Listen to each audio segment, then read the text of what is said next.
Hey everyone! Welcome back to our channel where we break down the most pressing global issues in a way that's easy to understand and engaging. Today, we're diving into the latest developments in Gaza, a region that has been at the center of conflict and peace talks for decades. It's a topic that affects millions and has far-reaching implications. Let's dive into the latest developments in Gaza. The region has been a focal point of international attention, and the current ceasefire talks are no exception. With so many stakeholders involved, the situation is complex and ever-evolving, making it a critical issue to follow closely. Israel and Hamas are gearing up for another round of ceasefire negotiations aiming to extend the current 42-day truce that started in January. This truce has been a fragile yet crucial step towards a more stable and peaceful future for the region, offering a glimmer of hope amidst ongoing tensions. Both sides are ready to talk, with Israel sending a delegation to Doha on March 10th.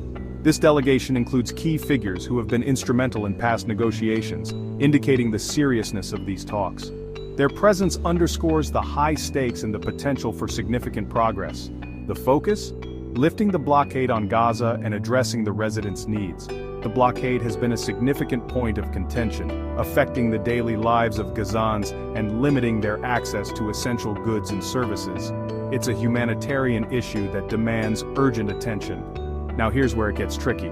While both sides are willing to negotiate, the underlying tensions and mistrust make these talks incredibly challenging.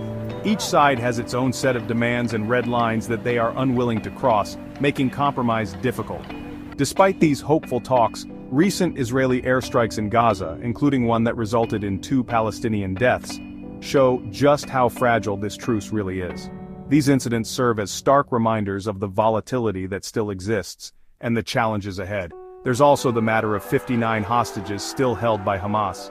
The release of these hostages is a critical issue that could either make or break the ongoing negotiations. Families on both sides are anxiously waiting for a resolution, hoping for a positive outcome.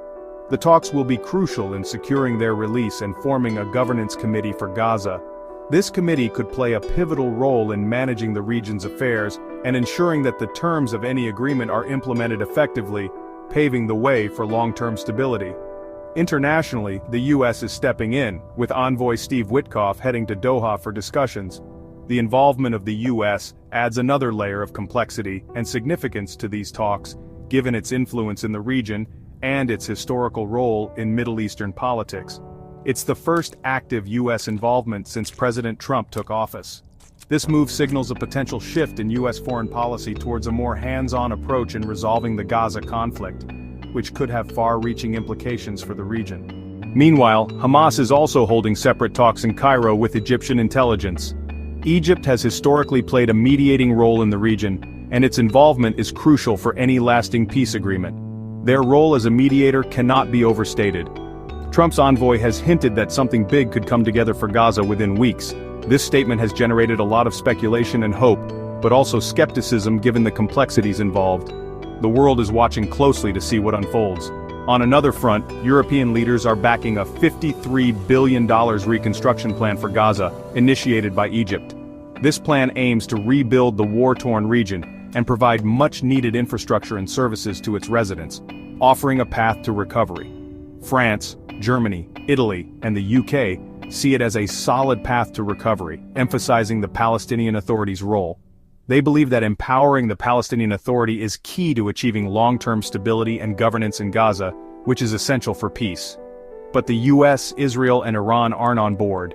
Each of these countries has its own strategic interests and concerns, making it difficult to reach a consensus on the best way forward. Their differing agendas add another layer of complexity to the situation.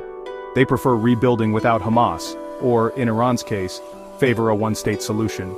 These differing viewpoints highlight the geopolitical complexities that make resolving the Gaza conflict so challenging. It's a multifaceted issue with no easy answers. Amid all this, Israeli military actions continue in the West Bank, adding to the tensions. These actions are often seen as provocations and make it harder to build trust between the parties involved, further complicating the peace process. Hamas has demanded Israeli withdrawal as a condition for continuing talks.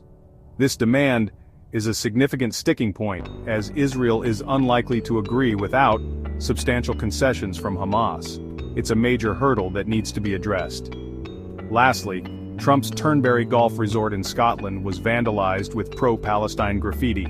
This incident underscores the global nature of the conflict and how it resonates far beyond the Middle East, affecting people worldwide. Activist group Palestine Action is protesting Trump's proposal to turn Gaza into a tourist spot. They argue that such plans are insensitive and overlook the real issues facing the people of Gaza, who are in dire need of humanitarian aid and support. That's a wrap on the latest Gaza developments. The situation remains fluid, and we'll be keeping a close eye on how these talks progress. Stay tuned for more updates, as the outcome of these negotiations could have a lasting impact on the region. Don't forget to like and subscribe to hit 10K before 2026. Thanks for watching. Your support helps us bring you the latest news and in-depth analysis on global issues.